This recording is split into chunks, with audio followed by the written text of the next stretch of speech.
All right, balancers. Today's guest is a mum of two, the host of the Female Entrepreneur Mindset podcast called Made for More. She's a motivational speaker and trainer, and also the CEO of Girls Building Empires. She's on a mission to help women realize that they can create the wildest life for themselves. And I'm so excited to have her on to share not only how she's done that for herself, but how she's doing that for women all around the world. So, Carly Meyers, a warm welcome to the Balance Series podcast. It's so nice to have you on the show today. Thank you so much for having me. I'm so excited to talk to you today. It's an absolute pleasure. I guess off the back of my little intro, you've got a lot going on in your life, which is incredible to hear and see. I'm curious to know, what does the average day, if you know that's in your vocabulary, if that's in your schedule in a week, what that kind of looks like, what a day in Carly's life looks like.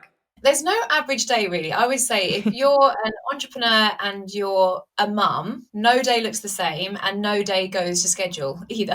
No Like doubt. the kids will just, like, one will be homesick and then one will have to, like, there's a lot of, like, plates that you're spinning at once. Variables. Yeah, and so no day looks the same. But what I really try and do is I try and have a good mix of, I have to have my time where kids go to nursery for like half a day. So they have 3 days a week where they have half a day of nursery. And that time normally is where I've actually switched this around a lot. When my kids used to go into nursery, I used to literally knuckle down at my desk and go flat out working right until the time I picked them up, because I felt like any time that I wasn't with the kids, I had to be working, and it was either work or kids. Yeah. And this year, I really decided to prioritize my health a bit more. And I decided to put in some PT sessions. So I have a PT in the morning now. And that's made the world of difference, because I feel like as a mum, you wake up and it goes from 0 to 100 straight away. Like you wake up and there's just chaos straight away. And I feel like going to the gym now, even though I'm taking time away from my work day, I feel like I actually come back and get refocused into my day much quicker. Mm. So that's been a massive game changer for me. And then on a Friday, I actually have a Carly day. Sometimes it doesn't go to plan, but Carly day is literally just whatever I feel like that day. Sometimes I even have a nap, which is wild. In the middle of the day, I'm like, yeah, I'm having a nap.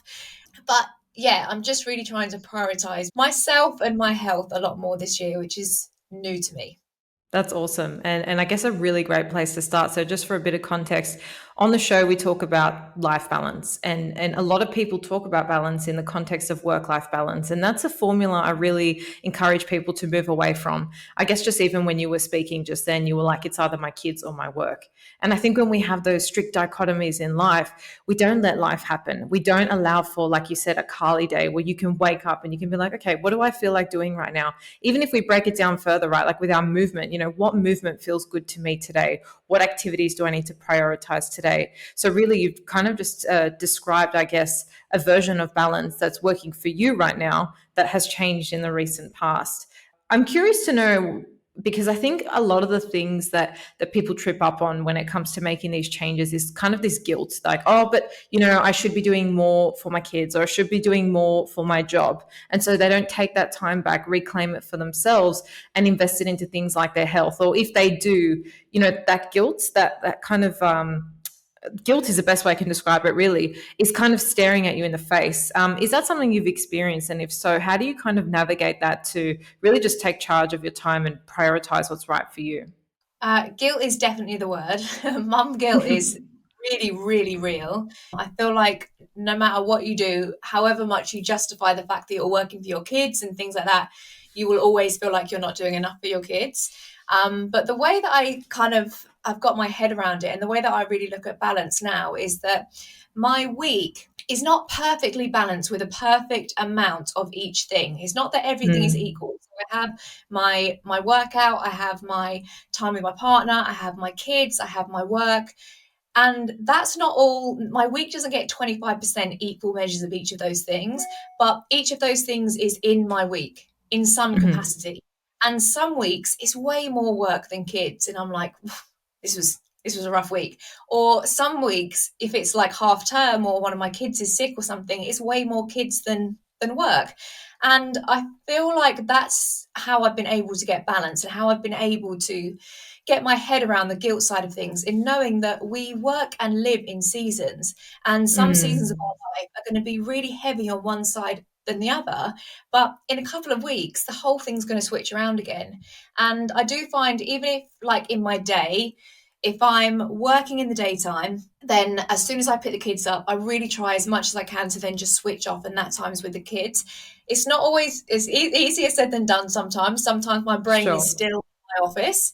But if I've had a day of work, then I try and, balance that out with a day of, time with the kids.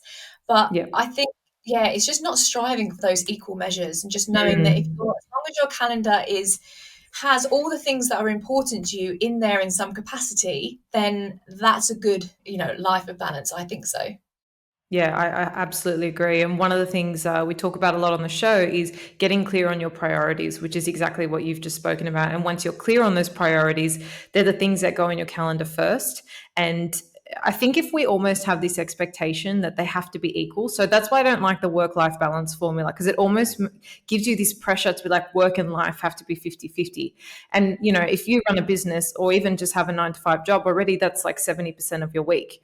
So I think already having that, I guess, foundation that everything needs to be equal almost sets us up for failure. So this has been a really great starting place, because everything you've said really aligns with what we try and instill into balance. And it's not that there's like a one size fits all. It's having this flexibility around it. It's being okay that not all the areas are equal, to get into a position when you can be like, yep, this is my balance and this is how I'm going to make it work for me. And I think this is kind of one aspect into having an extraordinary life, right? And I know that's something you speak about, like kind of having the wildest life for yourself, and making whatever you dream of a reality. But I wanted to ask you kind of how you came into working and supporting other women doing this, because I think it's one thing to have that vision, but then to actually take the steps, go through the journey and actually make it, quote unquote. Like, can you talk to me a little bit about, I guess, your personal journey in achieving that for yourself first and foremost? Because I'm really interested in, the mindset shifts required from going from it being a thought to actually then feeling it and living it out yourself. Yeah, so my kind of journey into entrepreneurship was a bit random. I didn't kind of set out. I always knew that I would have a business of some sort. Like, I was that kid that was, I would buy like a 5 pack of Mars bars at the shop, and I would sell them for like £1 each down the school. So I was always a little bit of a hustler, and I was always trying to make a little bit of money. I was really good at drawing this particular picture of Kenny from South Park, and I used to sell that on the playground for £1. Anyway, Awesome. I know. I just had this like flashback of that the other day because I was watching South Park, and I thought, oh my God, that was where my entrepreneurial journey started. My background was in professional dancing, so I was actually in musicals, and I travelled all over the world dancing, and that was my number one. There was never any plan B. There was never anything that I was going to do other than dancing. And when I was 24, so I turned professional when I was 18, and then at 24 I actually had a really successful career, and I was doing everything that I wanted to do, and then I got injured, and it just completely stopped my career, literally in a second. And I remember at the time feeling like something was off, feeling like I wanted more, feeling like I wanted more control over my life, because as a dancer there is always someone telling you whether you've got a job or not. There's like, you have no control over your life at all. Mhm. So I remember feeling this kind of pull a little bit of like, this isn't feeling right anymore, but I was too scared to try something new. And then I got injured. I remember being in the ambulance on my way to the hospital. My dad called me, and he was like, I feel like it's a sign that this is I feel like you're meant to shift direction. And so I did. And it sounds like it was a really like perfect scenario where I got injured and then I was like, oh, and now I just found my calling. It was not. It was messy. It was ugly. There was so much trial and error. But I think the best thing that I did do was I lent into everything. So I set up a dressmaking business it was called Carly Can Make That, and I would make clothes for people. I started working for Apple as a business specialist. I was waitressing. I was trying all of these things, and I was just leaning into stuff to see what fit. And then I stumbled across this network marketing business, and it's crazy because had I have sat back and thought, what am I meant to do? I never would have come up with that. I never would have been like, I want to go into, network marketing and health and wellness, blah, blah, blah. I just wouldn't have gone that direction. But anyway, I ended up starting a network marketing business, and it just fit. I just found myself being really good at it, and I loved connecting with people and mentoring people and helping other people build a business. And it kind of really started to flow and ignite this kind of coaching side inside of me. And so I did that for a really long time. I reached the very top level of that company, and I learned so many skills in that time. I will say, network marketing gets a bit of a bad rap, but what I will say is that I learned so many skills building that business. I learned about presenting, I learned about branding myself and all of that. And then a few years ago, I just got another pull, like a The voice again. hunches. Yeah, there's more. I know that I'm made for more than this. My podcast is called Made for More, and I think it's because that voice has always come through to me, and I just felt like there was more that I wanted to give. I wanted to help and serve women outside of the network marketing industry. So then I kind of went off on my own, coaching endeavors, and that's been a whole experience as well. And honestly, how I found myself in all these places is really just leaning into opportunities. Like I had the opportunity to come up to become the CEO of Girls Building Empires because I was helping someone else. I was helping someone else who was running it at the time, and I genuinely just wanted to help. Like they were struggling with what they were doing. I was just offering advice.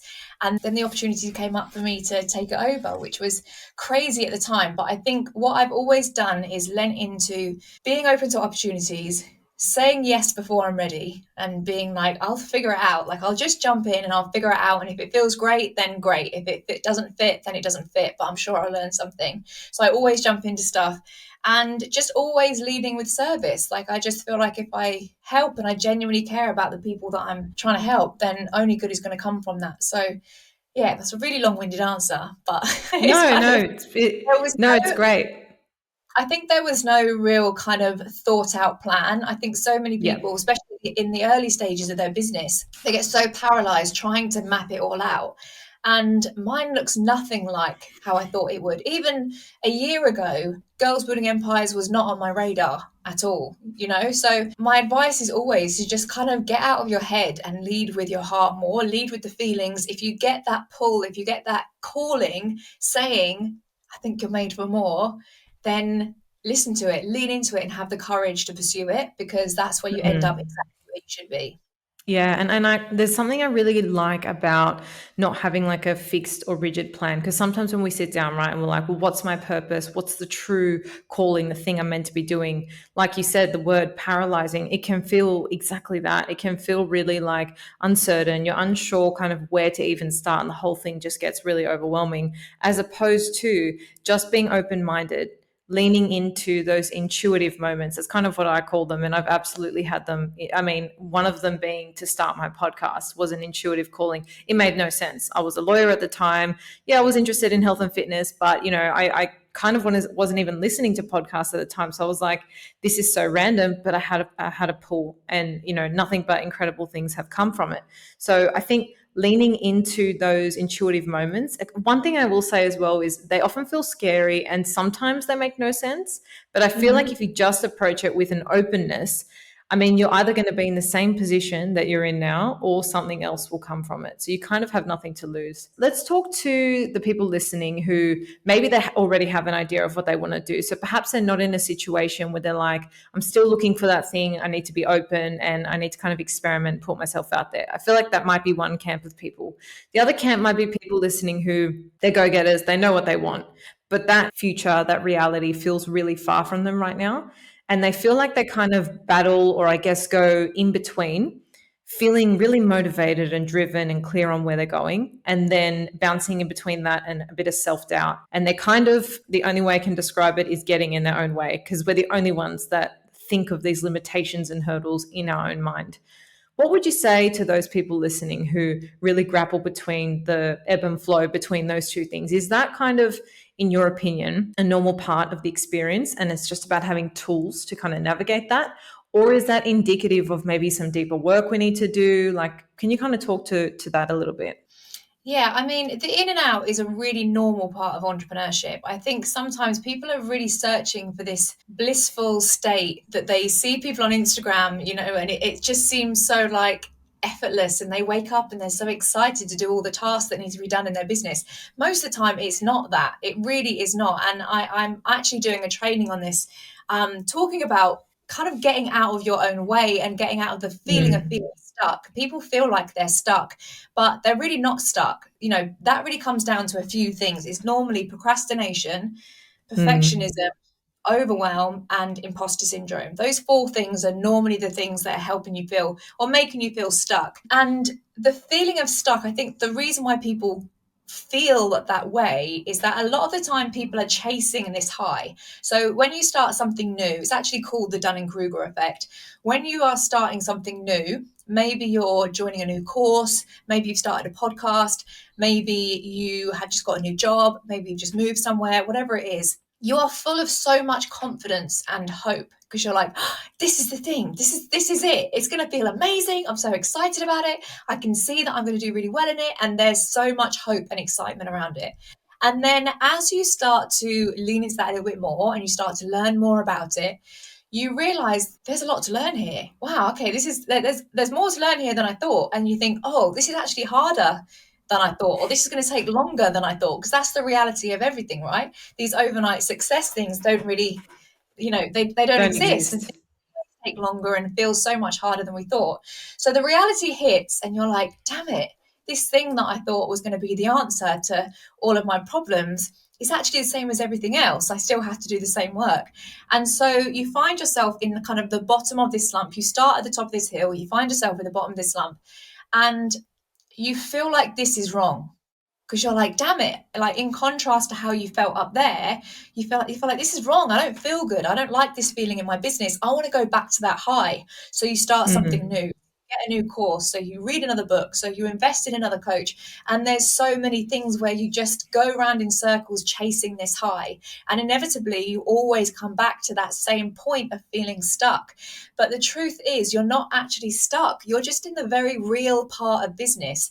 And the sooner you can get comfortable with moving through that feeling, you will actually come Mm. up the other side. You will start to come up again to a point where it feels good and it flows and it feels fun and joyful and hopeful, and you can see your future clearly.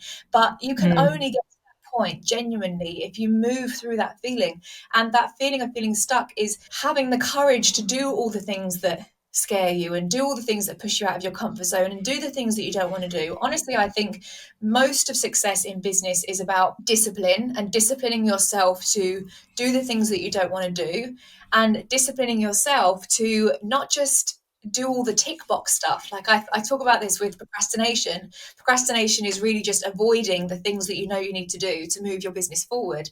And people are fooling themselves sometimes. They're so busy ticking off all these tick box things on their to-do list, tiny things that don't make a massive dent.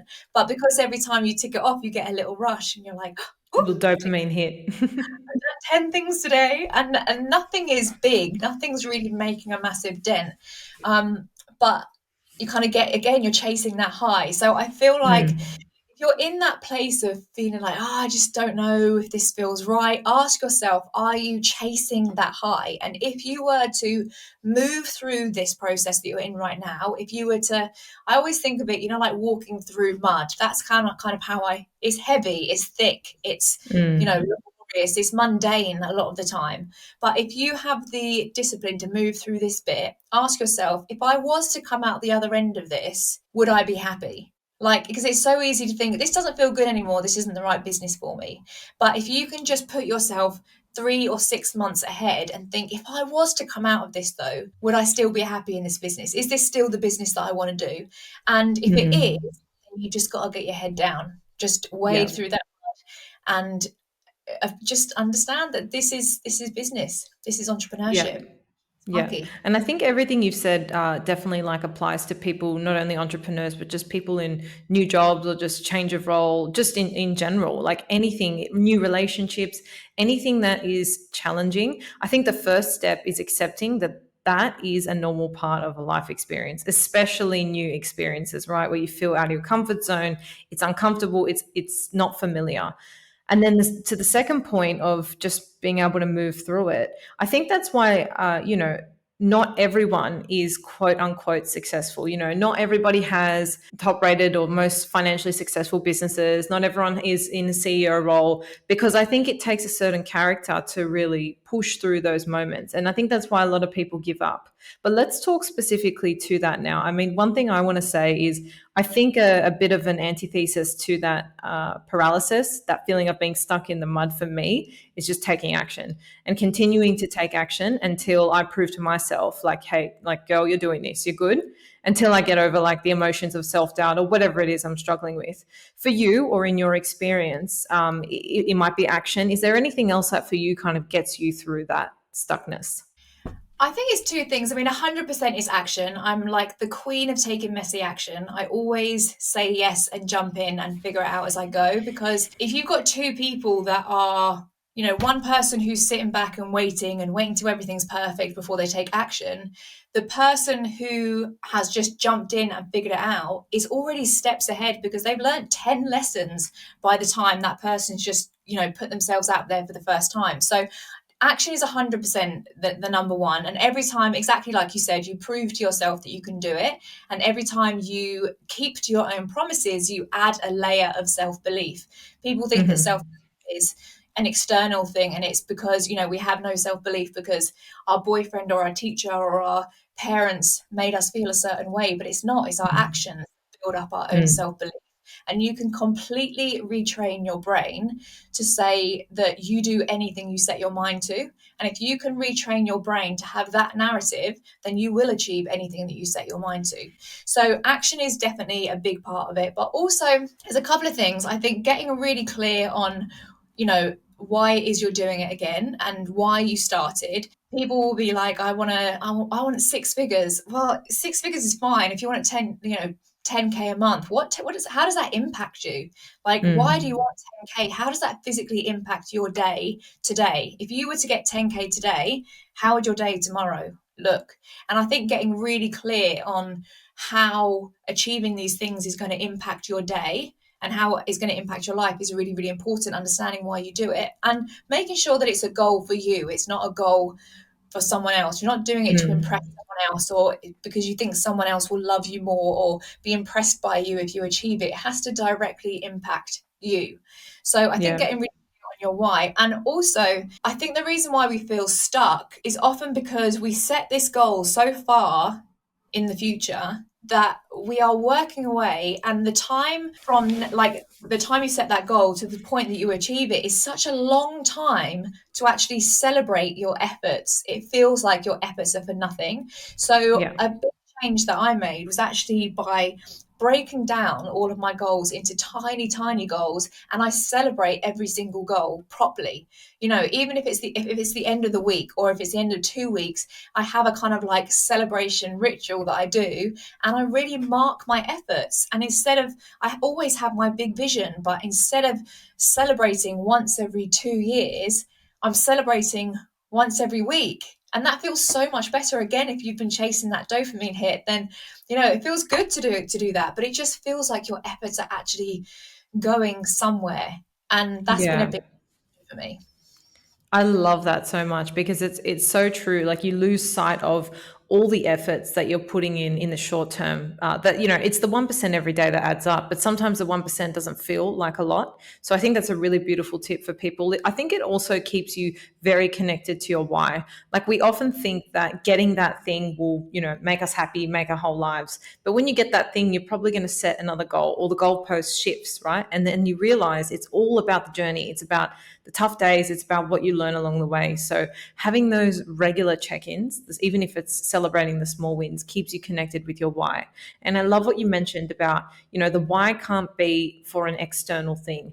And I agree with that and really wholeheartedly feel that for two reasons. The first is you're going to have tough days, whether you're an entrepreneur or not. Like, those tough days are going to come. And if what you're doing is for somebody else's why, it's not going to be enough to get you over those hurdles because you don't have a genuine enough belief in the mission or what it is that you're doing to get you through. And the second thing is, if and when you achieve that thing, you're not going to feel any more whole or fulfilled because it's not a reason for yourself. And so you're going to be in this kind of void of a loop just trying to find something to fill this gap when the gap is not reflective of what it is you're actually trying to seek. Something I wanted to kind of segue in and finish on, which is really relevant to everything we're speaking about, is this idea of negative emotions and how we can actually use them to kind of, I guess, fuel our change or our trajectory, as opposed to trying to resist and part with them. Do you kind of have any, I guess, anything to say about that? Anything you do personally when you're feeling those negative emotions, how you kind of like to divert them in any way for your benefit, I suppose? Yeah, I think it's just, those negative emotions are like fear and imposter syndrome and things like that. They're normally a good indicator, to be honest, that you're on the right track, that you're stretching yourself in a good way. I feel like if everything is feeling warm and cozy and everything's comfortable, I've become quite uncomfortable with that feeling. When everything is really simple, I'm like, this doesn't feel right. I'm not pushing myself enough. Something's So wrong. yeah, it doesn't actually feel right now because I've learned to lean into discomfort so much. But fear is a good thing. Fear is there to protect us. Fear is there to make sure that we're, being safe, and we're, being supported and protected. And I often think of it like, imagine like fear is like a tiger, and like a tiger is with you. If you go into a forest and there is genuine danger, you can have that tiger with you. You can literally walk in side by side and be like, right, come on, we're going to fight this together. Or you can literally just run away. But I think of fear and imposter syndrome and those feelings of discomfort now as my like signal that, okay, cool, I'm stretching myself, I'm on a good path here, and I know that I'm protected. Like, I know I'm going to be fine because I've got my fear there, but I know that this is a positive move for me. And Mhm. I know it's such a cliche thing to say, but I really do feel like every experience is such an amazing learning experience. And I genuinely don't believe in failure, because I have had some, what others would look at as, big failures in my life. And I know that I am the way I am now because of all of those things that went wrong. I know that I'm the way, Mhm. this way, because I moved through fear, or I moved with fear into all of the unknown and into these things that really scared me. Sometimes it was a great decision, sometimes it was a terrible decision, but it always came out good in the end, and I'm so grateful for all of those things. So I think just remember that when fear comes up and when negative feelings come up, it's guiding you, and it's Mm. guiding you normally to be like, come on, I've got you, we're going to be okay here, but let's go through this together, as opposed to fear Mm. coming up and thinking, oh, okay, this is a sign that I shouldn't do it. Fear will always be there, and imposter syndrome will always be there. And I promise you, the more successful you become, the more money you earn, the more status you get, the more followers you get, the more whatever, imposter syndrome also goes up a whole nother level. So if you're sitting and waiting for fear to disappear or imposter syndrome to disappear, you will be sitting and waiting forever. So you have to learn how to work with it. Absolutely. I have a very, very similar perspective. And even just from like a neurological point of view, like our brains are wired to protect us, right? So when it flares up in that fight or flight fear response, it's because generally you're in a state of unknown. You're doing something that's out of your comfort zone. So for me, it's exactly the same thing. I mean, it doesn't make the feeling any more comfortable, but just by having that reframe, you can almost just zoom out from the situation and accept it for what it is. And I absolutely back you on the fact that like every time you try something new, it's almost like levels life, right? Like every time you level up, you try something new, boom, it's there. It's to be like, okay, we're in unknown territory. We're going to try and protect you. But it's like, I don't need protecting. I just need to get through this, and having that reframe is really important because, like you said, I think a lot of people are apprehensive to even start or take the next step because they're waiting for that fear to dissipate. But when you realize you just have to accept that it's a part of the process, A, and B, move through it, everything changes and you kind of become unstoppable, I think, because you just move through it. You just keep going and you almost expect it to come up again. And recently I started a new job and, I really haven't been that out of my comfort zone in a very long time. And when I felt all those emotions again, same thing, self-doubt, imposter syndrome, like complete discomfort, I was like, wow, I haven't pushed myself in a long time. Like, this is great. Like, it's not great, but it's great, And then I just, keep taking the action and moving through it. For sure, I feel like every step and every new level of your business, like every few years, I feel like it's my first day of school again. I feel like that same Yeah.